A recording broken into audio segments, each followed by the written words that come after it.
In this world, demons hunt humans after dark, healing from almost any wound unless they're exposed to sunlight or killed by special blades. A secret corps of swordsmen called Demon Slayers fights them in the shadows. Tonight, a stranger with impossible strength walks into that hidden war. Fanfics in a nutshell. If you like these cinematic recaps, like, share, and subscribe. Susamaru feels it before she sees him.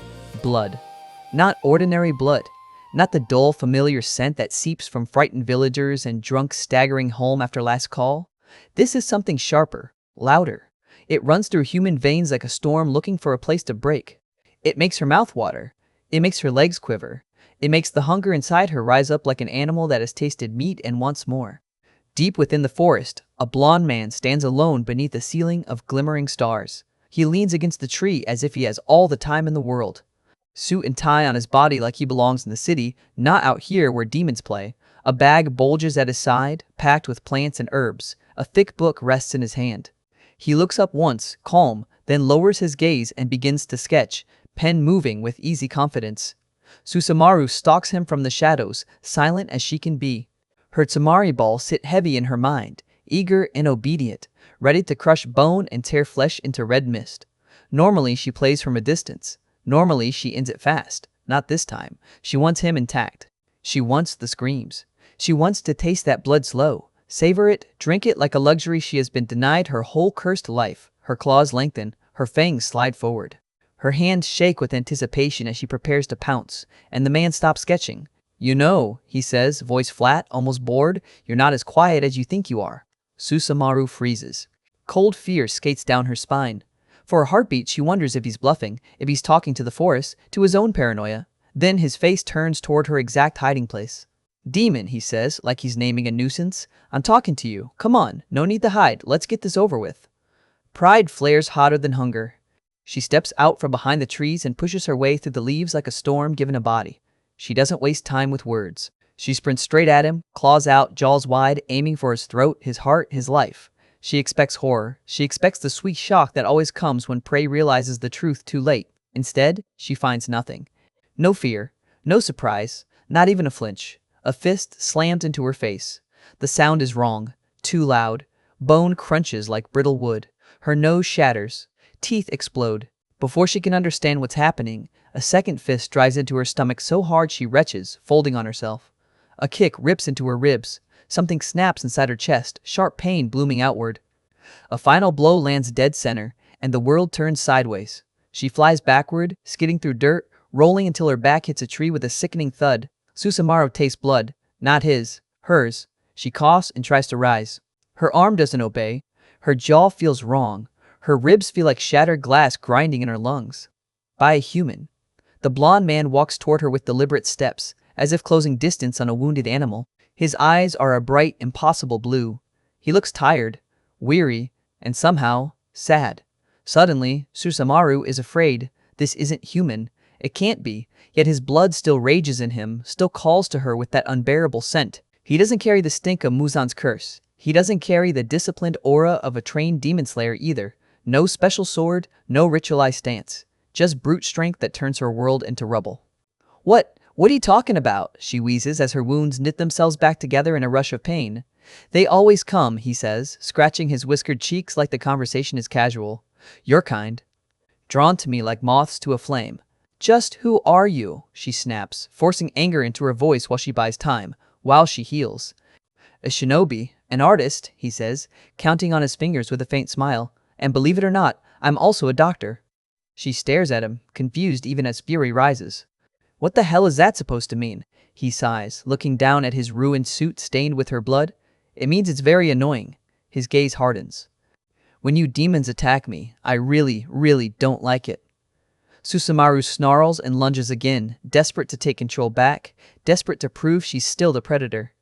She throws her Timari balls, spinning death through the trees, aiming for his skull. He swats them away like they're toys. Terror hits her so hard it steals her breath. A hand clamps around her throat. She's slammed into a tree with enough force to splinter wood and crack her spine.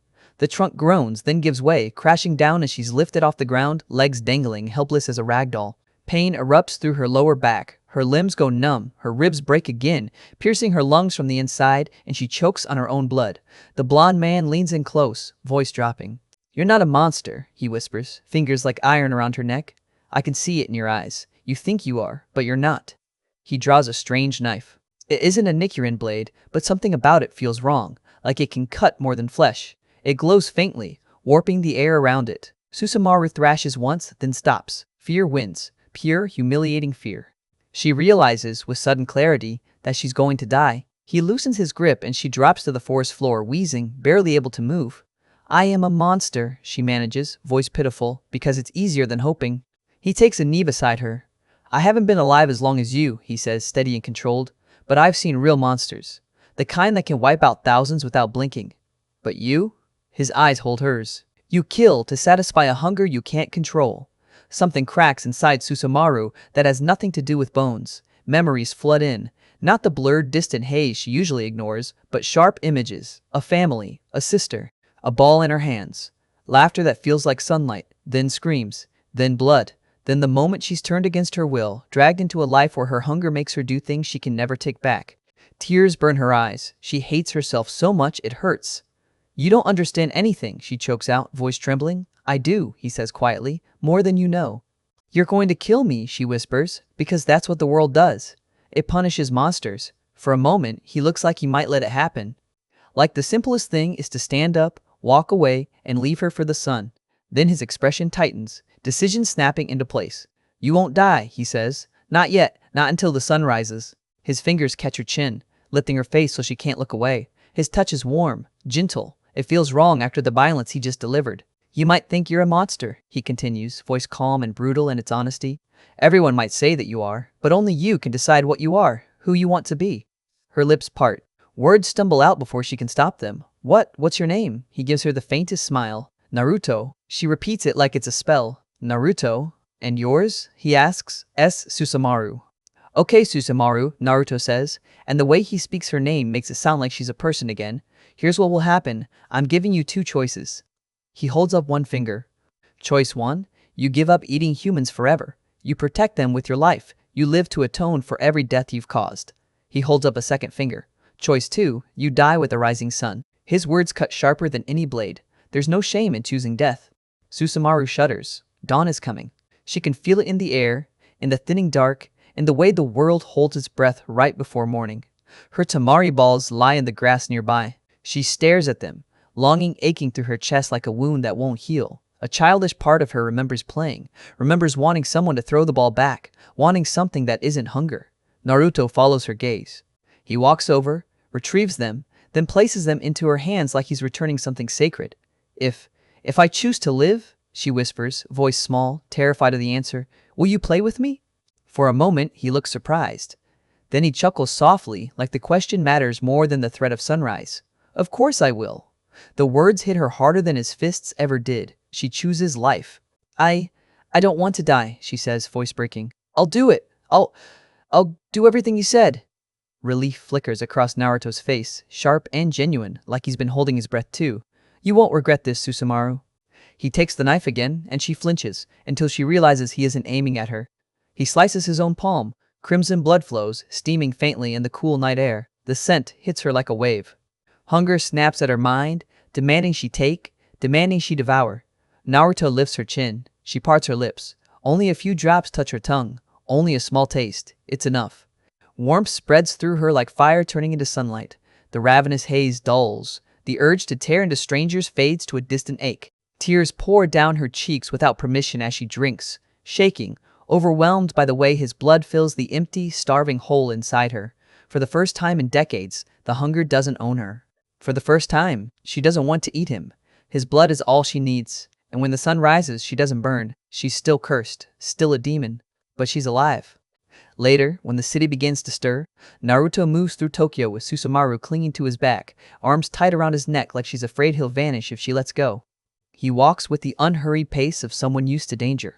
Tokyo breathes around them, workers in the early morning haze, electric lamps throwing pale light over tired faces, buildings rising tall with the blunt confidence of modern ambition.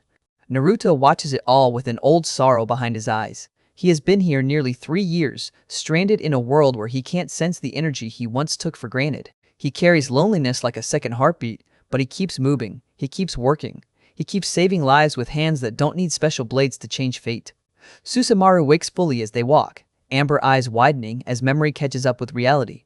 Finally awake, Naruto says, smiling like he's trying to make this less terrifying for her. Hi, she manages, then hates how small she sounds. Naruto laughs softly, not mocking. Just human. This is strange, isn't it? He says. Why, yeah, she admits, staring at the back of his spiky hair, still stunned by how easily he destroyed her. I don't know what to say. You beat me half to death. I think you also saved me. You're welcome, he says, then his tone firms, but don't forget the promise you made to me. She nods. He has covered her with his dark suit, wrapped snug around her shoulders. The gesture makes her chest tighten in a way she doesn't understand. She gathers courage. Why did you give me that choice? She asks. Why not just let me die? I attacked you. I wanted to kill you. To eat you. Naruto thinks, eyes flicking briefly to the sky like he's checking the clock of fate. I felt compassion, he says at last. I've killed a lot of demons, but something about you made me rethink it. She swallows. Are you human? Yeah, he says. Why? Because you beat me effortlessly, she whispers. I've seen demon slayers fight, not like that. I'm different, he replies, simple as a fact. They reach a quieter street. Naruto stops and turns his head so she can see his face. His gaze is kind, but the warning behind it is sharp. I want to make something clear, he says. I can't trust you entirely. For the foreseeable future, you're under my watch. If you regress, if you attack anyone, if you even scratch an innocent person, I will make sure your life ends. Do you understand? Susamaru lowers her eyes. Shame tastes bitter, but she nods. I don't think you have to worry, she says, voice quieter, cheeks warming despite herself. Your blood, it's so different. They stumble into a commotion. Police officers block off a street. A crowd presses in, murmuring. Naruto pushes through just enough to see the wreckage. Buildings torn and clawed like something huge ripped through them. Glass everywhere. Wood splintered into jagged spears. And bodies mangled, shredded. A woman torn apart like an animal toy. Susamaru stiffens. The air carries a presence. Powerful. Familiar. Her stomach twists. I had nothing to do with this, she blurts, panic flashing hot. She can almost see Naruto changing his mind. Almost see him deciding the second chance was a mistake. I never said you did, Naruto replies immediately, calm and certain. You were with me. You're not responsible for what others do. A police officer approaches, tense, trying to push Naruto back. Sir, for your safety. I'm a doctor, Naruto says, polite but firm. I'm checking for survivors. Recognition lights the officer's face. Dr. Uzumaki? The one people talk about? Naruto waves it off, modest. The officer explains there are 4 victims, no survivors, that the attacks happened in homes.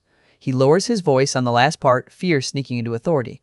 Makes you wonder if those tales about demons are true. Susamaru hides her face. Guilt crushes her. She has done things like this. Not here, not today, but she has. And now she stands beside a man who looks at carnage and thinks first of saving someone. Naruto says goodbye and moves faster, eyes narrowing as he follows a strange trail blood leading away from the scene like a breadcrumb path. Then he breaks into a sprint. The world blurs around Susamaru as she clings to him, shocked by the sudden acceleration. One moment they're in the street, the next, the clinic is there, doors flying open as Naruto barges inside. Blood hits Susamaru's senses like a hammer, so much of it. The smell punches straight through her vows and into the beast. Her fangs lengthen without permission, claws sharpen, her mouth waters. Thoughts flash, wrong thoughts, hungry thoughts, violent thoughts, and tremors rack her body as she fights them. She buries her face into the nape of Naruto's neck, desperate for the only scent that calms her. A warm palm covers her hand. A small, grounding touch. She forces her fangs to retreat, forces the claws down, forces the shaking to stop, breath by breath, choice by choice.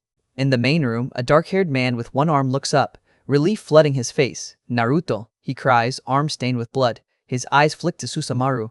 Wait, who's that? That's not important right now, Naruto says, steady as he lowers Susamaru off his back. She wobbles, and he steadies her automatically, like he's done it 1,000 times. The sun's rising, Naruto tells her quietly. Basement. Down the hall. 4 rooms. First on the right. She doesn't argue. She moves fast, slipping away into the darkness, leaving Naruto with the crisis upstairs. He rolls up his sleeves, strips off his watch, washes his hands like ritual, then steps into the chaos with controlled focus. 3 people. 2 adults, 2 children. A father sits shaking on the edge of a bed, blood on his temple, eyes hollow with terror. The boy lies pale, chest torn with deep scratches. The girl is worse. Her abdomen punctured, blood pouring, her leg below the knee mangled beyond repair. A tourniquet bites into her flesh, the only thing keeping her from bleeding out completely. Naruto takes one look and becomes something colder than fear. A surgeon, a fighter, a man who refuses to let death take what he can still reach. How long since they arrived? He asks, hands already on the girl's wound, pressure firm. Less than 15 minutes, the one-armed assistant answers, voice strained with guilt. I inspected them. She's the worst. Then the son. I'm sorry I couldn't do more. Stop, Naruto says, not unkind. Your quick thinking bought them time. That matters. He lifts his hands for a heartbeat and blood surges, an ugly fountain from the deep puncture in her lower abdomen. Naruto's jaw tightens. She's going to live. He summons a duplicate of himself like it's nothing, and the father's mind visibly cracks at the sight, confusion warring with desperate hope. The clone moves instantly, gathering supplies with practiced speed clean linen, saline, sutures, scalpels, bandages, and a surgical saw. Naruto cleans the girl's wound with saline. She wakes just enough to moan, tears sliding down her cheeks as pain claws at her. It's okay, sweetheart, Naruto says, voice gentle but firm. He places a palm to her forehead. A faint glow blooms, and the cut there begins to close. Her body slackens as she slips unconscious again. Naruto doesn't waste the moment. Start cleaning the son's wounds, he orders his assistant. I'll get to him soon. The supplies are laid out. The bleeding is controlled, barely. The girl's leg is ruined. The abdomen wound is deep. Time is a knife pressed to everyone's throat. Naruto wipes sweat from his brow, looks down at the saw, and inhales like he's bracing for impact. Then he begins the difficult procedure, and the room seems to shrink around the sound of steel meeting bone, around the father's ragged breathing, around the assistant's shaking hands trying to stay useful instead of breaking. Naruto keeps his voice low and steady, narrating each move like an anchor thrown into storm water, because panic spreads faster than blood and he won't let it take them. It's going to be okay, he tells the father without looking up. You're doing great, stay with me. The man nods too fast, like if he moves enough he can outrun what just happened. His one hand grips the bed frame until his knuckles go white. Naruto's clone clamps down fresh gauze, adjusts the tourniquet, hands instruments over with the kind of precision that only comes from repetition and refusal to fail. Naruto's real hands move like they're writing a promise. There's no clean way to do this. There's only fast or too late. He amputates what can't be saved. He seals what must be sealed. He stitches muscle and skin with a calm that feels almost inhuman, eyes narrowed, jaw set, sweat dripping down his temples, because healing isn't magic here. Not like back home, not like it used to be. His chakra still answers him, but it answers differently in this world, like it's pushing through thick air. The girl's bleeding slows, her pulse steadies, she doesn't wake, and Naruto is grateful for that. Now the boy, he says. The assistant is already cleaning the child's torn chest, hands trembling as he peels away blood-soaked cloth. The wounds are deep, but not fatal if they don't get infected, if shock doesn't take him, if the body can hold. Naruto places his palm over the boy's ribs. That faint glow returns, soft as candlelight. The ragged cuts begin to close. The boy's breathing smooths out, one shuddering inhale at a time. The father makes a sound, half sob, half prayer, and Naruto feels the weight of it sink into his spine. He finishes the boy's major wounds, then turns back to the girl and does the part that always hurts most. The careful check, the slow scan for anything hidden, the quiet search for the thread that might unravel everything later. He finds internal damage, but not the kind he can't manage. He seals what he can. He stabilizes what he can't. When it's done, he straightens, spine popping, hands stained red to the wrists. They'll live, Naruto says. The father collapses forward, forehead to the bed, shaking like his body is trying to dump every ounce of fear at once. Thank you, he whispers, voice cracking. Thank you, thank you, thank you. Naruto nods once because if he lets the gratitude in too far, it will hit the part of him that's been starving for home, starving for his own people, starving for the kind of peace you only notice when it's gone. He moves to wash his hands again, and his gaze catches on a set of claw marks on the wall near the window. Deep, ragged, a demon's signature, Susamaru's. But she's downstairs. Naruto's eyes narrow. His mind shifts gears, cold focus clicking into place. Somebody else did this. He heads for the basement, steps quiet, senses stretched wide. The clinic's lower level is dark, cool, and smells like old stone and antiseptic. 4 rooms. First on the right. He opens the door. Susamaru is crouched in a corner like an animal expecting a kick. His suit hangs off her shoulders, swallowing her small frame. Her tamari balls sit beside her like loyal pets. Her eyes lift instantly to him, wide and wary, but the hunger is muted, controlled. She swallows hard. They came here. I know, Naruto says. Did you do it? Her expression twists in pain, like the question itself is a blade. No, I swear, I didn't touch them. The blood. Her voice drops to a whisper, ashamed. It smelled good. But I didn't. Naruto watches her for a long beat. He can tell when someone is lying. He's had too much practice. She's not lying. Good, he says, and her shoulders sag with relief so intense it's almost a collapse. She looks up again, eyes shining. Is the girl alive? Naruto pauses, surprised. Yeah, she is. Susamaru's lips part like she wants to say something and doesn't know how. Her gaze flicks away. I didn't think you'd care about humans after what they do to demons. I care about anyone who's suffering, Naruto replies. And right now, there's a demon out there tearing families apart. Her body tenses. It wasn't just any demon, she says quietly. I can tell. The smell of fear on the city, it's thick, like the old days. Like when Muzan wants something. Naruto's eyes sharpen. You know Muzan.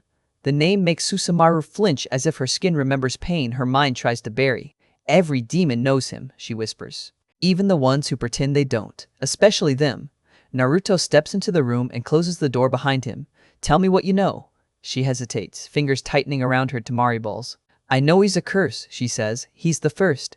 He's the reason we exist. He can control us, kill us, twist us. Her voice shakes. And I know his blood is poison. If you displease him, he can end you from anywhere. Naruto's jaw tightens. He's killed demons before, sure. But this world has rules he's still learning, and Muzan is starting to sound less like a villain and more like an entire system built to crush anything that resists. Why didn't he kill you? Naruto asks. If he controls you, why were you free enough to attack me? Susamaru's eyes drop. Because I ran. I got tired of being used. I tried to disappear. I told myself I could survive alone. And you were killing people to do it, Naruto says, not accusing, just stating reality. Her face crumples. Yes. Naruto exhales through his nose, slow. Then he shifts his stance, voice turning practical. Okay. You're staying here until nightfall, he says. No leaving, no windows, no temptation. She nods quickly. I'll stay. I'll obey. He turns to leave, then pauses. And Susamaru? Yes? Her voice is small. You did good, Naruto says. You were surrounded by blood. You didn't break your promise. That matters. Her eyes widen. For a moment, she looks like she might cry again, but she bites it back, jaw clenched hard enough to tremble. Naruto closes the door and heads upstairs. The clinic is quieter now. The father has been moved to a chair and is staring at his children like if he looks away, they'll vanish. Naruto's assistant is cleaning the floor, hands still shaky, face pale. Naruto takes a seat and opens his notebook again. Not to sketch this time, but to think. He writes down details like a detective, claw marks, bite radius, scent pattern, timing. Then the clinic door opens. A man steps in wearing a Demon Slayer uniform and a hawari that looks worn from distance and weather. His posture is careful, controlled. His eyes are sharp, scanning the room like a blade searching for a throat. Behind him, two younger Slayers hover uncertainly, hands near their swords. Naruto's assistant stiffens. Demon Slayers, he whispers, like speaking their name too loudly might summon death. The man in front bows slightly. We're investigating demon activity in the area, he says. We were told this clinic treated victims of an attack. Naruto stands, wiping his hands on a towel, voice calm. That's correct. They came in 15 minutes ago. I stabilized them. The Slayer's gaze flicks to the bandaged children, to the girl's missing leg, to the way Naruto's movements are too smooth for a normal doctor. His eyes narrow. You're the one they called Dr. Uzumaki, he says. Naruto gets a small nod. Naruto. The Slayer's hand moves closer to his sword. Some people say you fight demons with your bare hands. Naruto doesn't deny it. He doesn't confirm it either. I stopped them from hurting people, he says. The Slayer's gaze sharpens further. Then you know how dangerous this is. Demons don't leave victims alive for fun. They leave them alive because something is watching. Naruto feels the air in the room thicken. What are you implying? I'm implying there may be a demon nearby, the Slayer says, voice steady, almost gentle, but the threat is clear. A demon that led the attack here. A demon you're hiding. Naruto's assistant goes white as paper. Naruto's eyes remain calm, but his body goes still in that way it does right before a fight. I'm a doctor, Naruto says evenly. I don't hide demons. I treat injuries. The Slayer steps closer. Then you won't mind if we look around. Naruto holds his ground. I do mind, he says, voice still soft, but the refusal is iron. Because there are patients recovering, and because you don't get to barge in here and swing blades just because you feel suspicious. One of the younger Slayers bristles. Sir, the leader lifts a hand, silencing him. He studies Naruto for a long moment, then shifts his eyes to the hallway that leads down to the basement. Naruto follows the glance. The Slayer's nostrils flare. He smells her. Naruto's mind runs fast. If they find Susamaru, they'll kill her. No negotiation, no mercy, no second chance. And the worst part is, they'll believe they're doing the right thing. Naruto's voice drops.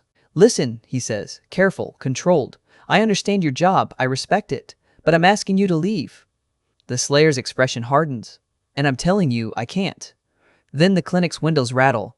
A shadow passes over the glass like something enormous moved outside. Too fast to be human, too heavy to be wind. The lights flicker. The temperature drops. The smell in the air shifts, thick with rotten sweetness and old blood. The Demon Slayer's eyes widen slightly. He turns his head, listening. Naruto feels it too, a presence, stronger than Susamaru, meaner, hungrier, the kind of aura that makes the skin on your neck tighten. From the street outside, a voice drifts in, playful and cruel. Doctor, it calls, sing-song, like a child teasing a bud before pulling off its legs. I smell something precious in your little house, something that belongs to someone else. Naruto's gaze snaps to the basement door. Susamaru's scent spikes. Fear, panic, shame, like she's hearing that voice through the floor. The Demon Slayer draws his blade in a single smooth motion. Everyone stay back, he orders. Naruto doesn't move. His hands curl into fists. Outside, the voice laughs. And oh, it adds, delighted, you brought Demon Slayers too? Perfect, I hate sharing, but tonight I might make an exception.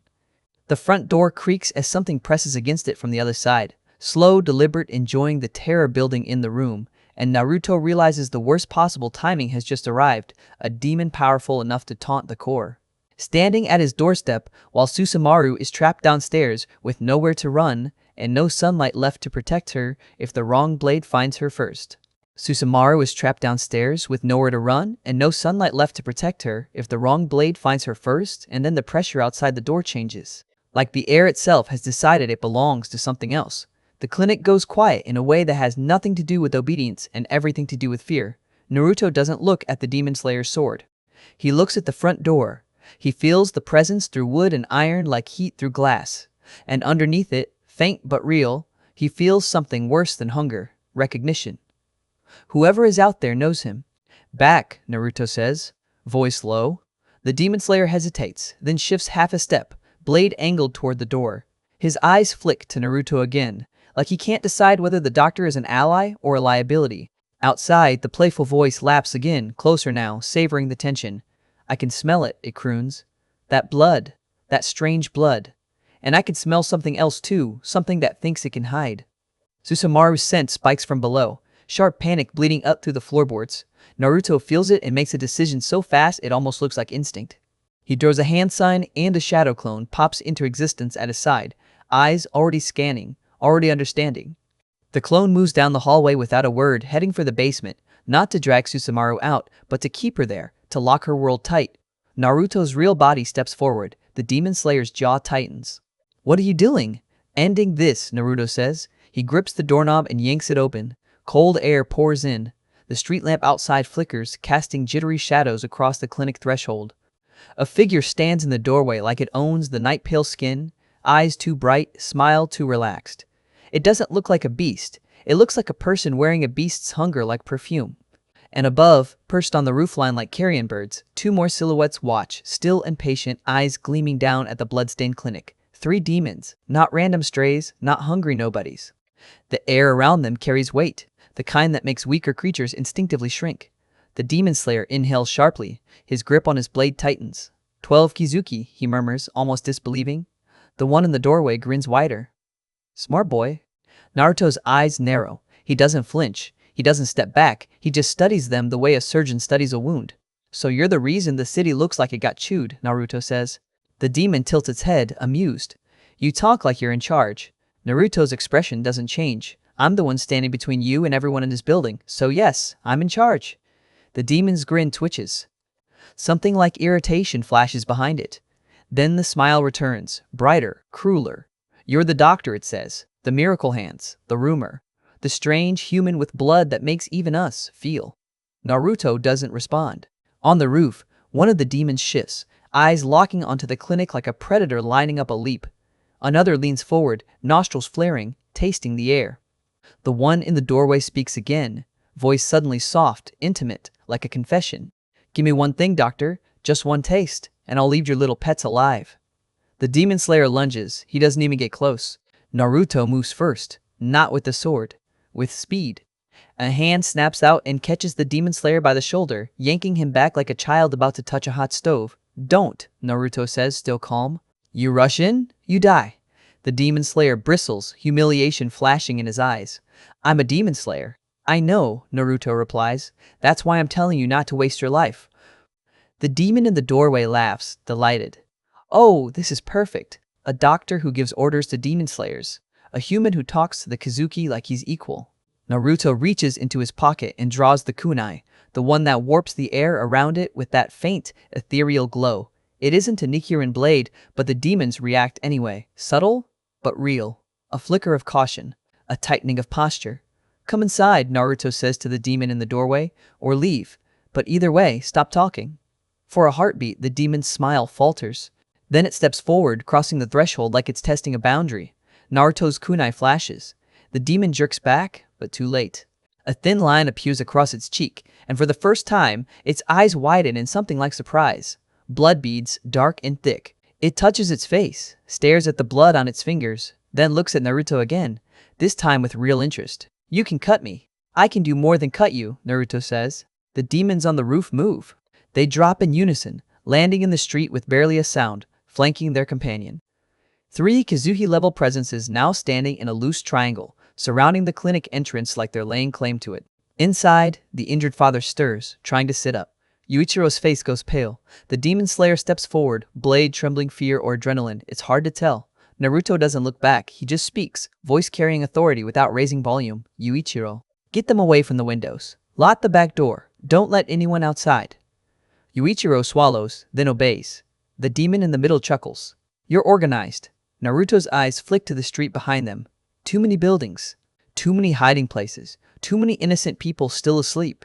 He can't let this fight spill out. He can't let them turn Tokyo into a playground. He draws a small scroll from his sleeve and flicks it open with a snap. Inked patterns spiral across the paper. His eyes sharpen with intent. The demons feel it too. The air changes. Pressure builds. "What is that?" The demon asks, smile gone now, replaced by suspicion. Naruto doesn't answer. He slams the scroll onto the ground. A boundary blooms outward like an invisible dome snapping into place, sealing the immediate area clinic front, street lamp, a slice of road, shutting the world away from itself. The night sounds dampen. The wind feels muted. Even the light seems to dim, as if reality has been wrapped in cloth. The demons blink, annoyed, unsettled. Naruto exhales. "Now we can talk." The Demon Slayer stares at the street, then at Naruto, shock on his face. "What did you do?" "Made sure no one else gets hurt," Naruto says, eyes never leaving the demons. One of the demons hisses, stepping back as if it can feel the edge of the boundary against its skin. "Seals," it spits, like the word is an insult. Naruto's jaw tightens. "Yeah, seals." The middle demon's smile returns, slower this time. "Fine," it says. "Then let's see if your little tricks can handle us." They attack. It isn't like fighting Susamaru. Susamaru was violent and hungry and desperate, but these 3 move with purpose. Their eyes track, their bodies flow, their killing intent is disciplined, rehearsed. One rushes Naruto head-on, claws swinging for his throat. Naruto pivots, steps inside the strike, and drives his elbow into the demon's ribcage. The impact sounds like a tree trunk splitting. The demon skids back, surprised, but its body is already knitting itself together, bones snapping back into place. Another demon lunges from the side, faster, aiming to slice Naruto's tendons, cripple him. Naruto twists, kunai flashing, and the blade carves through demon flesh again, clean, deliberate. The third demon stays back, eyes half-lidded, mouth curling as if it's waiting for the right moment to ruin him. Naruto feels the trap forming. He drops low, avoids a swipe that would have torn his face open, and counters with a punch that launches the first demon into a wall hard enough to crack plaster. The demon rebounds, snarling. Naruto's breath stays steady. His eyes stay cold. He's analyzing. He's measuring their speed, their regeneration, their angles. He's already building a strategy in his head, piece by piece. The Demon Slayer tries to join again, blade slicing toward one of the demons, but his timing is off. He's skilled against normal demons, trained for predictable patterns, for the rhythm of breath and steel. This is different. A demon turns and backhands him. He flies into the clinic wall, coughing, stunned. Naruto's gaze flicks to him for half a second. "Stay down," he orders. The Demon Slayer spits blood and tries to rise anyway, pride battling survival. The demons laugh. And then the third demon moves, finally. The air shifts and suddenly the street is full of motion that shouldn't exist, shapes that look like animals but feel wrong, like hunger made physical. Dogs, bears, things with too many joints, too many teeth. They surge forward as a wave, not real enough to be normal, but real enough to bite. The demon slayer's eyes widen. Blood demon art. Naruto doesn't hesitate. He throws a kunai. It hits the first charging dog in the skull, and the head explodes into pieces, warm blood spraying the pavement. The creature collapses, dissolving into nothing like a popped bubble. More surge in. Naruto's clone appears beside him, then another, forming a line, bodies moving in coordination like a practiced unit. They strike, kick, slice. A bear is reduced to chunks of meat by a spinning tamari ball that slams into it with brutal force. Susamaru. From the clinic doorway, she appears at Naruto's side. Eyes wide, face tense, tamari balls bouncing in her palms like she's trying to convince herself she belongs here. She's not supposed to be here. She's supposed to be hidden. Naruto's eyes flash. Susamaru, I heard them, she says, voice tight. And I? She swallows, shame and determination mixing in her expression. I made a promise. For one heartbeat, Naruto looks like he might snap at her. Then he nods once. Fine, he says. But you stay close.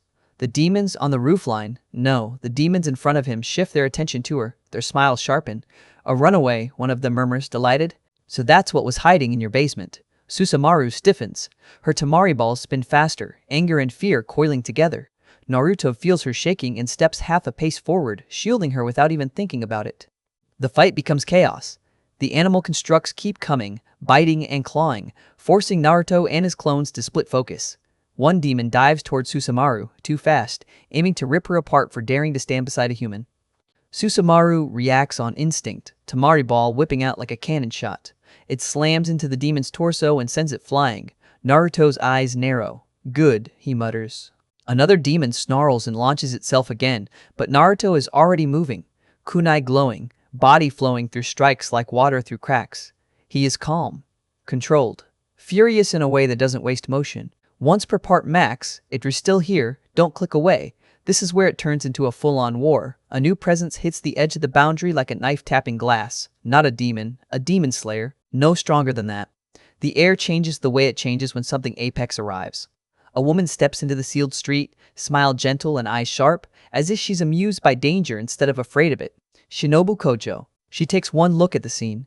3 demons, the shattered remains of false beasts, the battered demon slayer on the floor, Naruto standing unflinching with a glowing kunai, and Susamaru beside him with tamari balls raised, and her smile doesn't fade. It just becomes more curious. Well, Shinobu says softly, eyes flicking to Susamaru for a fraction of a second, this is certainly unexpected. Naruto doesn't answer right away. He doesn't because his attention is locked on the demons that did this, and because the air around Shinobu Kocho feels sharper than any blade polite on the surface, deadly underneath. She stands like she's already decided how this ends. Her smile is pretty, her eyes are not. Ozaki and Murata are close behind her, breathing hard, bruised, still alive, and that alone tells Naruto something. They don't walk into scenes like this unless they have no choice. They look at him with a mix of relief and alarm, like they're not sure if he's the rescue or the next disaster. The world has narrowed to one stretch of road and a half-collapsed place where screams used to be. Naruto can smell blood, ozone, whetstone, and the faint sour edge of fear that clings to people after they've been held at demon mercy.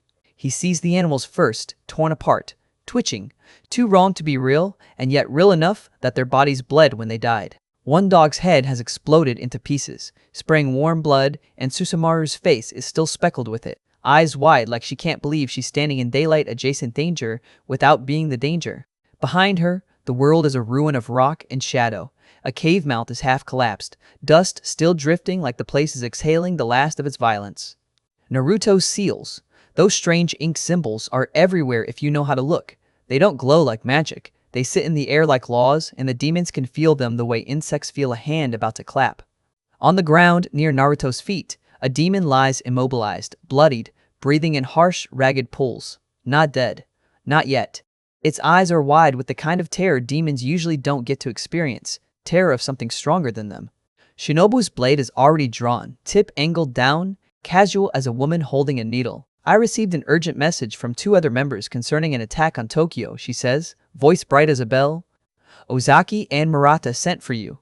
Naruto's mouth tightens. He can hear the unspoken part.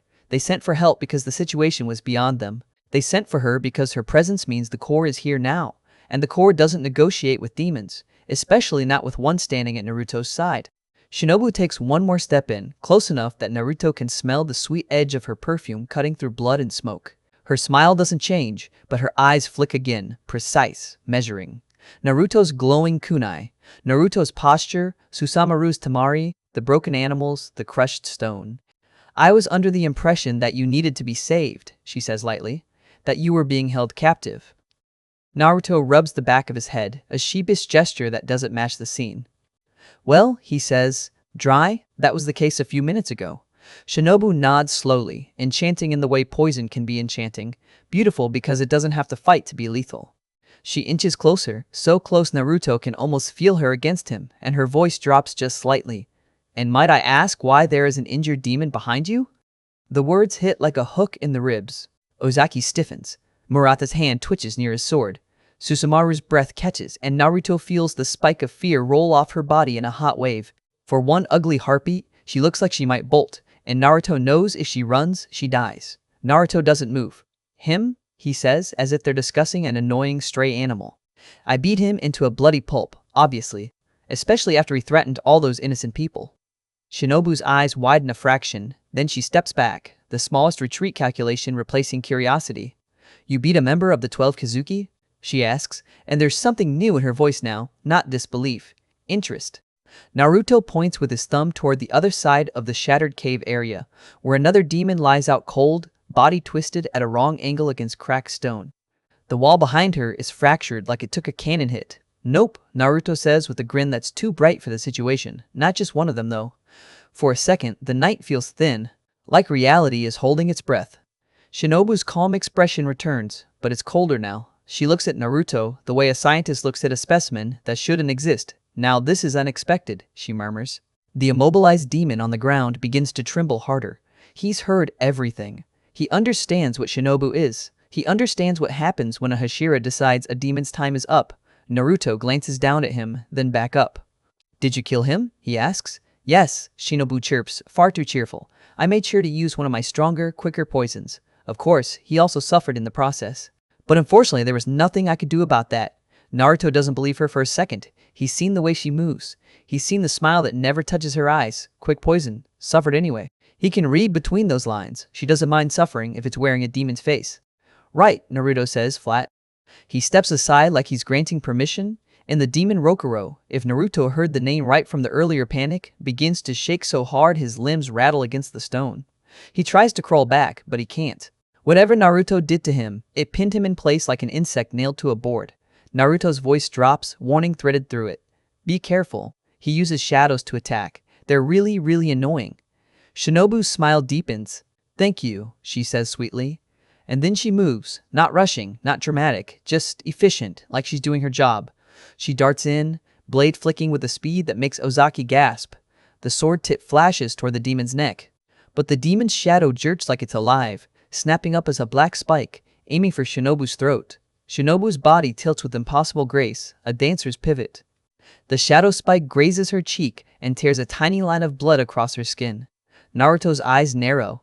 She did that on purpose, to see how fast the shadow is, to test, to measure. Shinobu's blade lands next, not in a decapitation.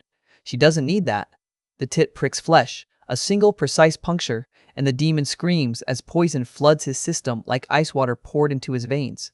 He thrashes, shadow lashing wildly, but Shinobu's footwork is clean, tight, practiced. She steps around the convulsions like she's avoiding puddles.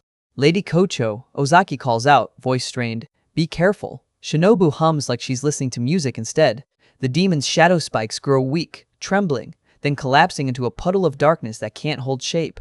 His eyes roll back, his mouth opens in a silent, broken plea. And then his body starts to dissolve, skin cracking, veins turning to ash under the poison's command. Naruto watches, jaw tight, feeling something unpleasant twist in his stomach. He's killed plenty. He's made enemies die screaming in war. But this is different.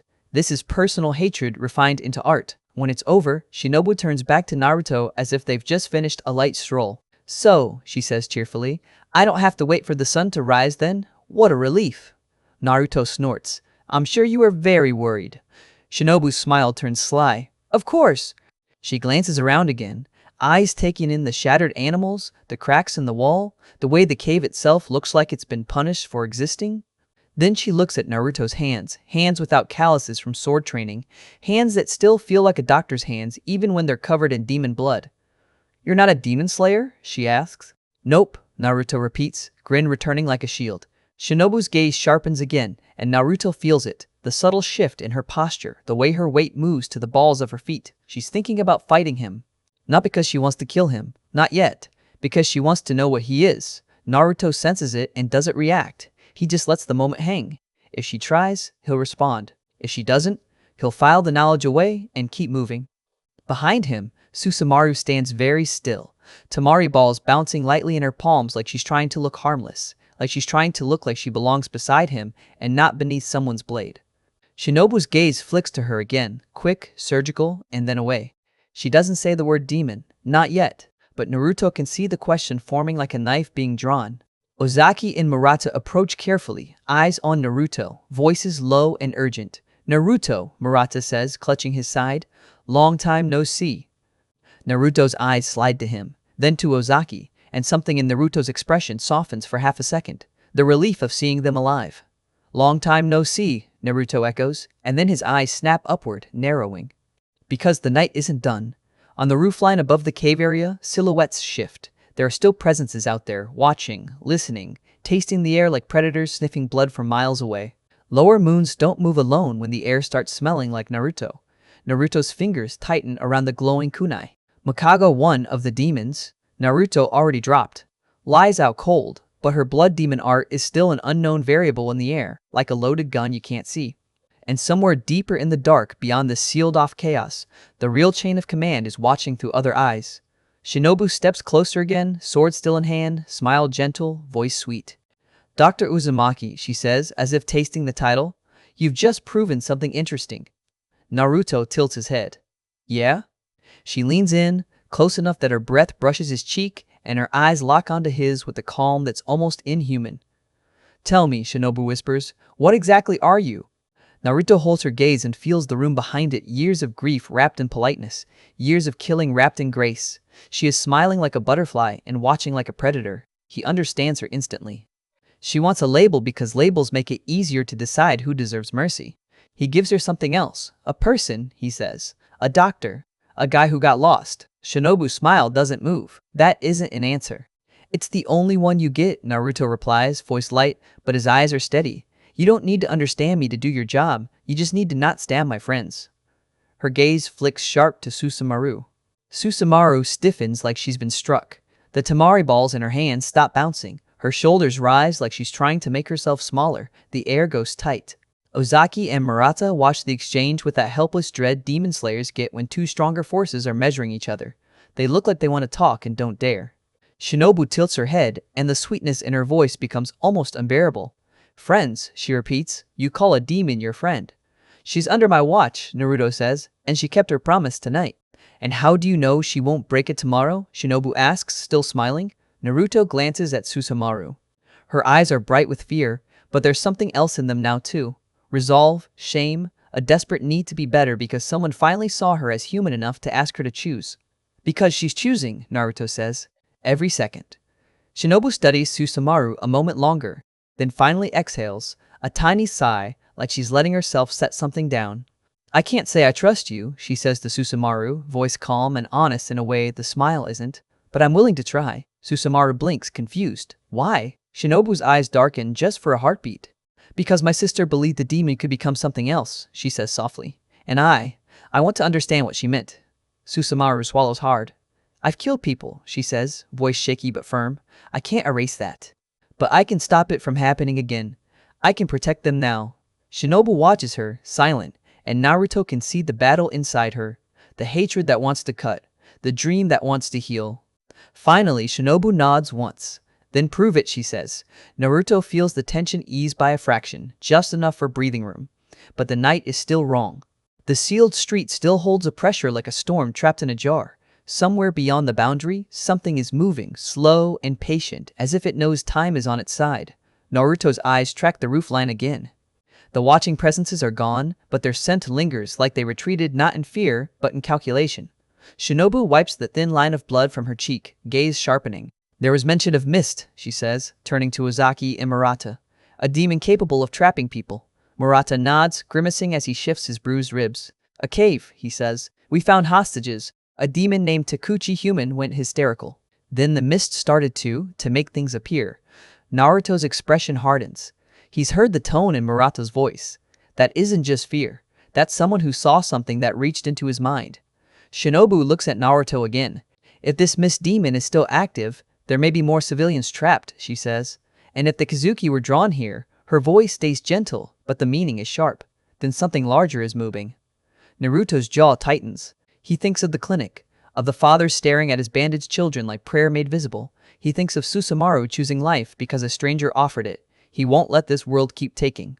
Lead the way, Naruto says. They move fast.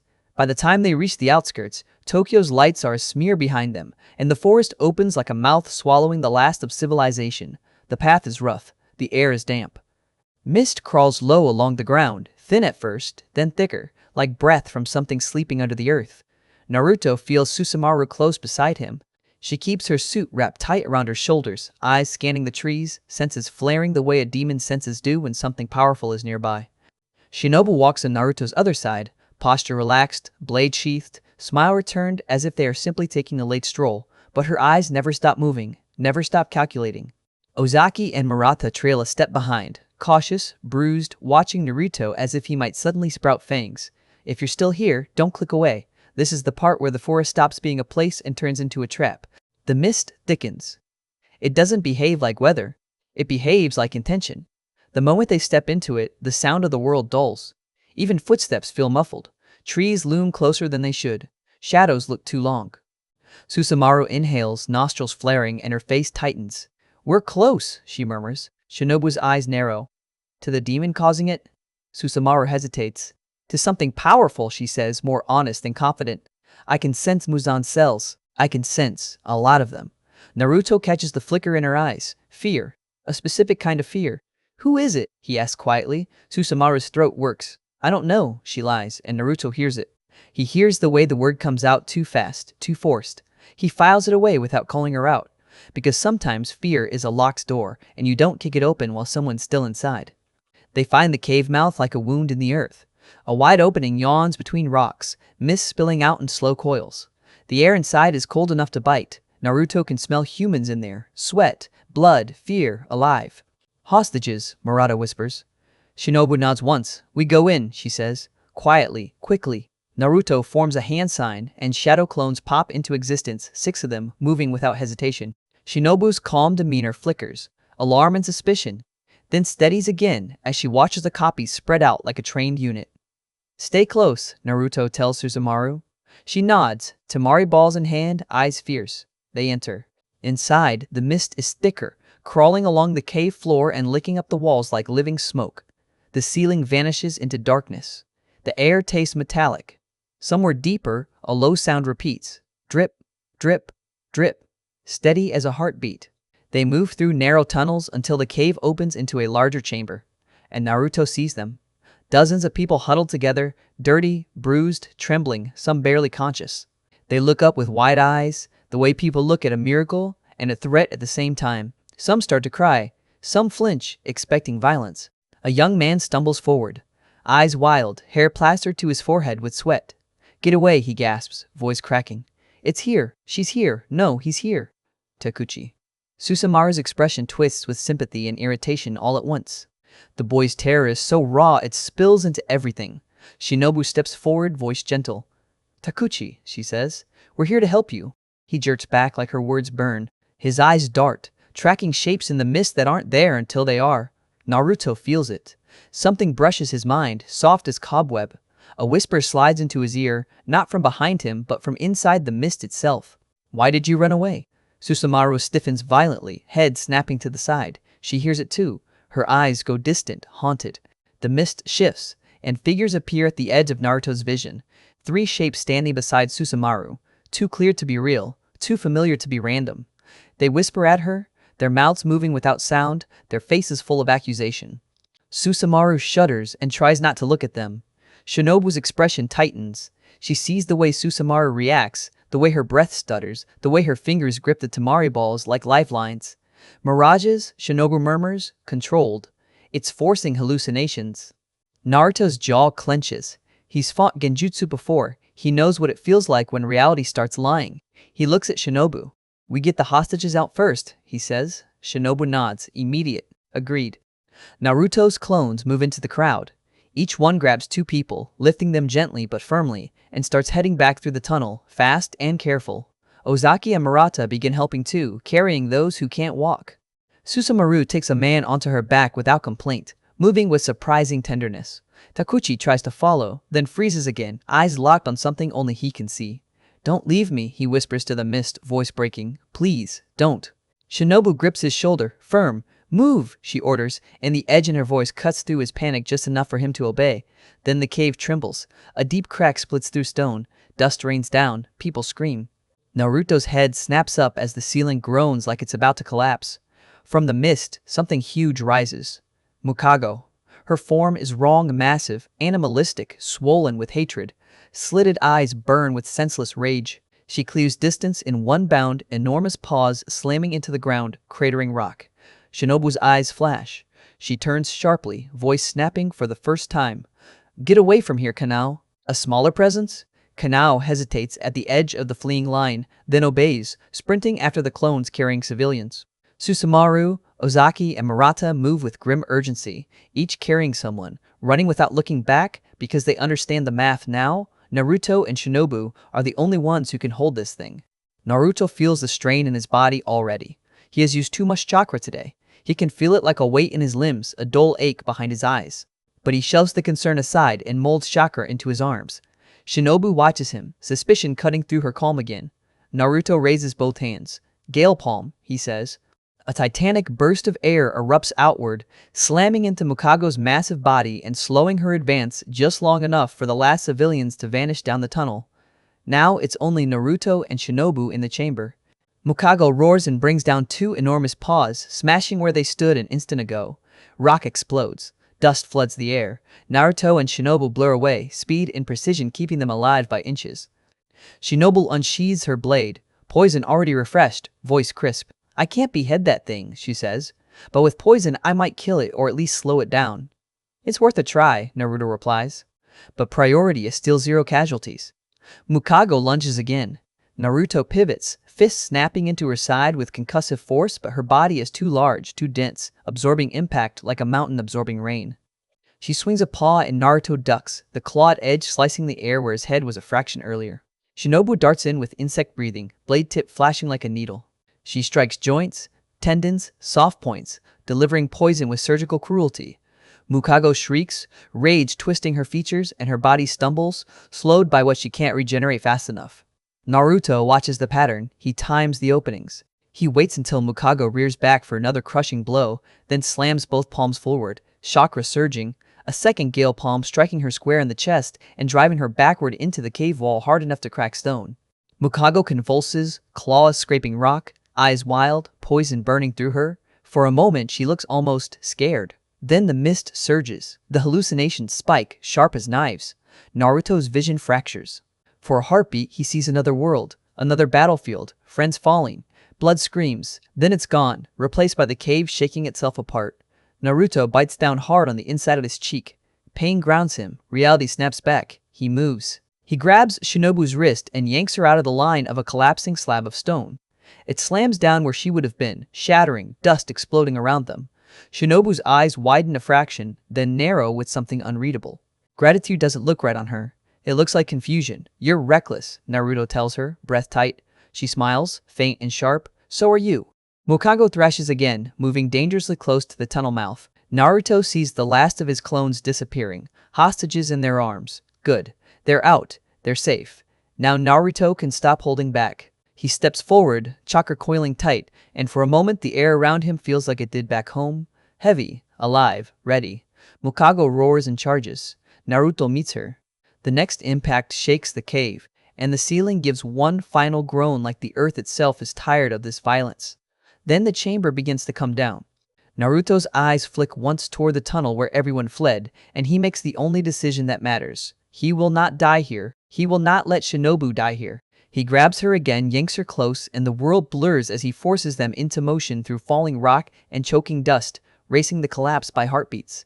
The mist screaming around them like a living thing trying to keep them inside.